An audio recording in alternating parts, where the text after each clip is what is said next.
My question is for the panel, in particular for Gail Mabo. I'm just wondering what you think the biggest impact of the Mabo decision has been for Indigenous Australians. Gail.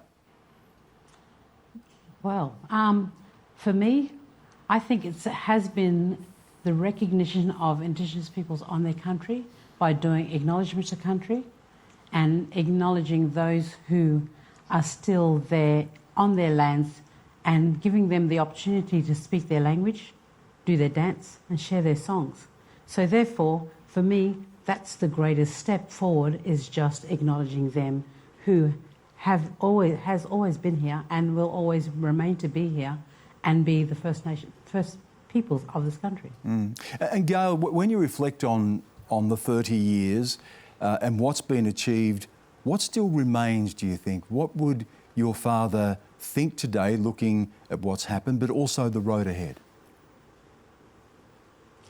Well, I think that comes down to where are we now? Because if we're stepping into a new government and we're stepping into that whole where the government wants to see change, and also that whole momentum of what Mabo has done and what Mabo can do in the future, because Mabo isn't just about land. Mabo is about a lot of things, and it's how you apply that to what you need to do to move forward. Because Dad has just given you, the path. It depends on what you pick up off that path to help you move forward and help you understand where we need to go. Because one door's open, now it's time for the next door to be open. So maybe we can do that as a collaborative to move things forward. Frank Brennan, when we consider your father's legacy, take us back to that moment. What did it mean to him to be involved in that case and write that lead judgment? Oh, I think probably for him it was the culmination of being an honourable lawyer and Australian citizen. When I think of his history, a lot of talk about the Pacific at the moment, isn't there? He in the 1960s was called into a big case in Fiji, which turned out to be about the land title of Fijians. And for him as an Australian, this opened his eyes.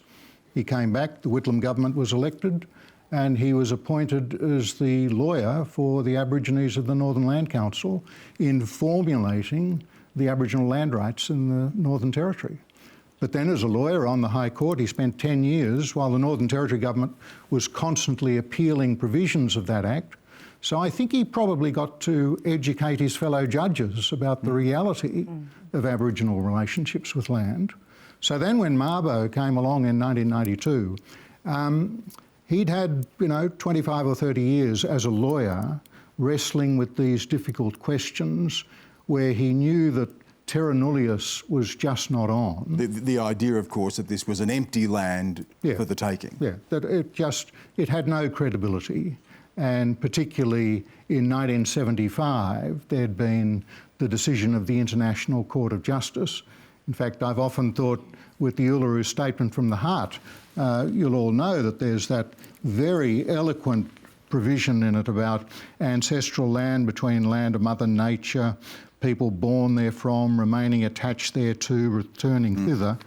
I think the spiritual notion of sovereignty. Yeah, but I think you and Linda would agree, that's not very Aboriginal language, but it was a wonderful quote from my father's judgment, which in turn was a quote from Judge Amoun, a Lebanese judge in the Western Sahara case in 1975, which in turn was a quote from a Congolese lawyer appearing for Zaire about Western Sahara, who appeared in The Hague and said, you Europeans treat us as primitives, and yet we have a life, a culture, which is so robust, and it's about time you Europeans woke up to it. And that's what we now celebrate, but it's also the complexity that we now deal with in Australia. Linda, what are your memories of the Mabo judgment and the legacy of it today? Look, thank you, Stan. I acknowledge country and give my deep regard to your family, Frank. Thank you, Linda. I remember exactly where I was and what I was doing when it came onto the radio that the High Court had come down in favour of Gail's dad and his fellow petitioners. I was on City Road, not far from here, and I listened to it and I thought, finally, I felt so legitimate because that notion of terra nullius was thrown out and it was recognised that this was not an empty land. In fact, prior ownership was absolutely decided that day. And I think the second thing, Stan, is that it was really the first time in Australian history that law was being made in terms of land between Aboriginal people and the High Court of Australia. So those two things, but particularly getting rid of that notion, that lie, that fallacy of terra nullius. Gail, I'll just come back to you for a quick observation. Of course, there was no guarantee, was there, that this case was going to succeed. Your father had fought through the various courts of Queensland and persisted and persisted and persisted and sadly didn't live to see the judgment. Give us a sense of what inspired your father, what kept him going? I think what kept him going was actually the notion that if he was to lose, what was the outcome of his children? Because he wanted to make sure that we did have that land, because to him it was who we are and that's where we're connected to. So to lose that is to lose what? To lose who you are. And he was trying to instill in us the whole strength of our culture, which was the basis of everything that he knew that moved us forward. So therefore, if we take away the land, who are we?